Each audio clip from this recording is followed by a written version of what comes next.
Good morning, students. Today I am going to continue my lecture for +1 Arts Political Science.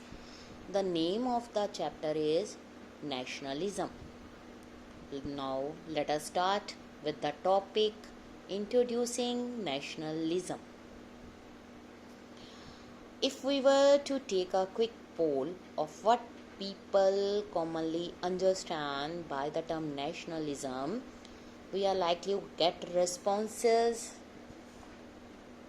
which talk about patriotism, national flag, sacrificing for the country, like. क्योंकि nationalism के meaning के बारे में अभी broad इतना नहीं पता, हम सिंपली बात करेंगे हमारा national flag, national flower, national anthem है। नेशनल यानी कि राष्ट्र। इसमें हम याद करते हैं जिस लोगों ने देश के लिए अपनी जान को दे दिया, means nationalism.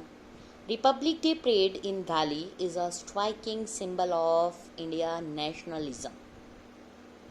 It brings out the sense of power, strength, as well as diversity which many associate with the Indian nation. But if we try to go deeper, we will find that it is difficult to arrive at a precise and widely accepted definition of term nationalism. Delhi में Republic day, independence day, ये चीज़ें बड़ी अच्छी तरह से celebrate की जाती हैं। नेशनल फ्लैग को लहराया जाता है, परेड होती है, जल थल सेना यानी कि army, navy and air force salute देती हैं हमारे कंट्री के प्राइम मिनिस्टर, प्रेसिडेंट। तो ये सब चीज़ें हमें नेशनलिज्म के बारे में बताती हैं, लेकिन क्या ये नेशनलिज्म की वाइड टर्म है? No, not at all.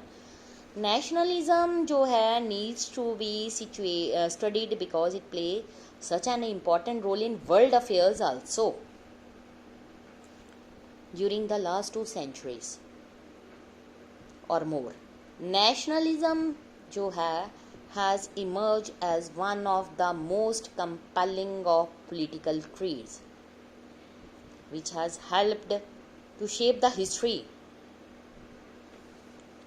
इसने इंस्पायर्ड किया loyalties as well as deep hatreds. इसने यूनाइटेड किया पीपल को और उनको डिवाइड भी किया। Help to liberate them from oppressive rule as well as being the cause of conflict, bitterness and war. It has been a factor in the breakup of empires and state. Nationalist struggles जो है contributed to the redrawing of boundaries of state empires. At present अगर हम बात करें, large part of the world जो है divided into different nation state, लेकिन जो प्रोसेस है reordering of state boundary has not come to an end. Separatist struggles within existing states जो है वो कॉमन बन चुकी है। जो नेशनलिज्म है वो बहुत सारे फेसेस के थ्रू पास हुई है। फॉर इंस्टेंस अगर हम बात करें 19th सेंचुरी यूरोप में, इसमें क्या किया गया है यूरोप में, अगर हम इस चीज़ की बात करें, it had led to unification of a number of small kingdom into larger nation state. Present day जो जर्मन एंड इटालियन स्टेट्स है वो फॉर्म्ड हुई through such a process of unification and consolidations. Large number of new state जो हैं were also founded in Latin America. along with the consolidation of state boundaries, local dialects and local loyalties were also gradually consolidated into state loyalties, common languages. जो people हैं new state required a new political identity जो based है membership of nation state. We have seen similar process of consolidation taking place in our country also in the last century or more. अगर हम पूरे world की बात करें nationalism, उसने countries को जोड़ा, कंट्रीज़ को तोड़ा। लॉयल्टी, कन्फ्लिक्ट्स, डिस्प्यूट्स, नई स्टेट्स बनी, छोटी छोटी स्टेट इमर्ज होकर एक नई बड़ी स्टेट बनाई गई। कॉमन लैंग्वेज के आधार पर बाउंड्रीज़ को सेलेक्ट किया गया। हम फॉरेन कंट्रीज़ में तो ये हुआ है, अब जो इंडिया है उसमें अभी भी ये प्रोसेस चल रहा है, अभी रुका नहीं है। But nationalism also accompanied and contributed to the breakup of large empire।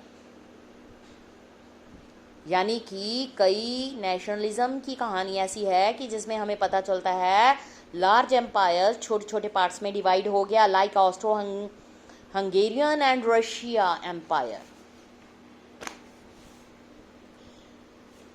अगर हम बात करें in the early 20th century in Europe as well as breakup of British, French, Dutch, Portuguese empires in Asia, Africa, struggle for freedom from colonial rule by India and other former colonies were nationalist struggles inspired by desire to establish nation state which would be independent of foreign control। हर कोई ये चाहता है कि वो बिल्कुल free होकर अपना एक नेशन स्टेट बनाए जिसमें किसी भी दूसरी फॉरेन कंट्री का कंट्रोल ना हो, पीस एंड डेवलपमेंट हो, ताकि आने वाले टाइम पर उनको इस्टेब्लिश किया जा सके।